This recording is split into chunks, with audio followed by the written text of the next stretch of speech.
Top 3 strongest ஐ இன் Boruto two blue waters தான் பார்க்க போகிறோம். ஸோ இது வந்துட்டு என்னோட ஒப்பீனியன் தான். ஸோ உங்களோட ஒப்பீனியன் வந்துட்டு கமெண்ட்டில் சொல்லுங்கள். ஸோ தேர்ட் பிளேஸில் பார்த்தீங்க அப்படின்னா ஐடாவோட சென்ட்ரிங்கன் ஐ தான் இருக்குது. ஸோ இதோட ஃபைட்டிங் ஸ்கில்ஸை பற்றி அவ்வளோவா காமிக்கல, பட் இதோட பவர்ஸ் வந்துட்டு ரொம்பவே அதிகம். இந்த சென்ட்ரிங்கன் ஐ உள்ளவங்களால உலகத்தில் என்ன விஷயம் நடந்துட்டு இருந்தாலும் அதை வந்துட்டு பார்க்க முடியும். அது மட்டும் இல்லாமல் பாஸ்டில் நடந்த விஷயத்தை கூட அவங்களால பார்க்க முடியும். அது மட்டும் இல்லாமல் பருட்டோவில் நடந்த பெரிய பிளாட் ட்விஸ்டான ஆம்னிபொட்டன்ஸே இந்த சென்ட்ரிங்கன் ஐயால தான் உருவாகியிருக்கும். ஸோ இந்த ஐயால தான் பருட்டோ அண்ட் காவக்கியோட ஸ்டோரி வந்துட்டு சேஞ்ச் ஆயிருக்குன்னு சொல்லலாம். ஸோ இந்த ஆம்னிபொட்டன்ஸை பற்றி மோமோஷிக்கு வந்துட்டு முன்னாடியே ப்ரெடிக்ட் பண்ணி வச்சிருப்பாரு. அதாவது அதை வந்துட்டு பருட்டோட்ட சொல்லவும் செஞ்சிருப்பாரு. பருட்டோ கிட்ட வந்துட்டு ரொம்ப நாள் முன்னாடி சொல்லியிருப்பாரு, அதாவது those blue eyes shall eventually take everything from you அப்படின்னு. நம்ம எல்லாரும் என்ன கெஸ் பண்ணியிருப்போம்னா அது வந்துட்டு ஜோகன் அப்படின்னு கெஸ் பண்ணியிருப்போம். பட் ஆனால் அது வந்துட்டு சென்ட்ரிங்கன் தான்.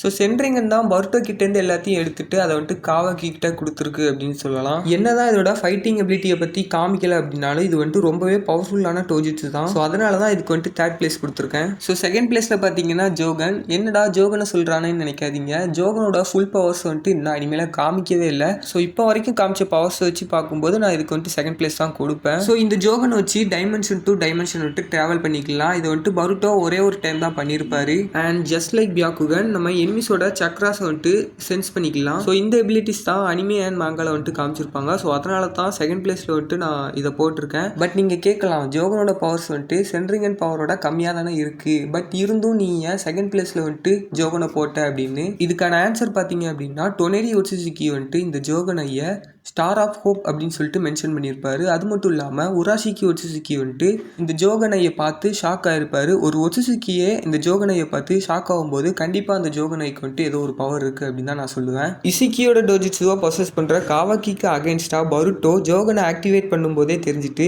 ஜோகனுக்கு வந்துட்டு ஒரு யூனிக்கான பவர் இருக்குது அப்படின்னு. ஸோ நியாயப்படி ஜோகன் வந்துட்டு செகண்ட் பிளேஸில் போட்டிருக்க கூடாது.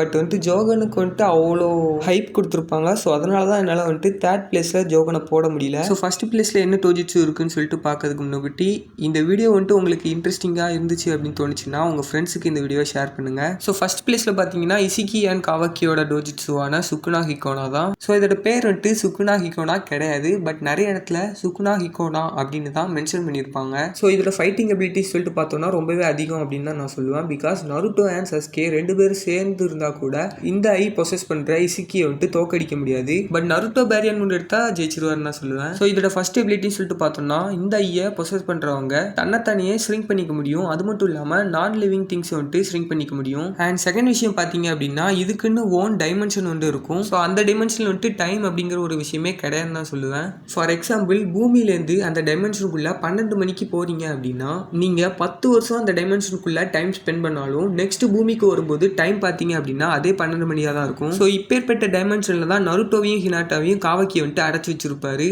அண்ட் தேர்ட் எபிலிட்டி என்ன அப்படின்னா ரொம்பவே வெயிட்டான கியூபிக் ஷேப்பில் உள்ள ஒரு பொருளை வந்துட்டு அந்த ஐ மூலமாக பூமிக்கு கொண்டு வந்து ஃபைட் பண்ண முடியும். ஒன்லி நருட்டோவோட பேரியான் மூடால மட்டும்தான் அந்த கியூபிக் பொருளை வந்துட்டு லிஃப்ட் பண்ண முடியும். ரினிங்கின் மாதிரியே ராட்ஸ் கிரியேட் பண்ணி எனிமிக்கு அகேன்ஸ்டாக அட்டாக் பண்ண முடியும். இதெல்லாம் கேட்கறதுக்கு வந்துட்டு ரொம்பவே சிம்பிளாக இருக்கும். பட் இதெல்லாம் ரொம்பவே பவர்ஃபுல்லான எபிலிட்டிஸ் தான். ஸோ அதனால தான் நான் வந்துட்டு இந்த டோஜிட்சுவை ஃபர்ஸ்ட் பிளேஸில் கொடுத்துருக்கேன். So this is my top 3. உங்கள் டாப் 3யை நீங்கள் கமெண்ட்டில் சொல்லுங்கள். ஸோ இந்த மாதிரி பருட்டோ கண்டென்ட்ஸ்க்கு வந்துட்டு சேனலை ஃபாலோ பண்ணிக்கோங்க. நெக்ஸ்ட் வீடியோவில் பார்க்கலாம். பாய்.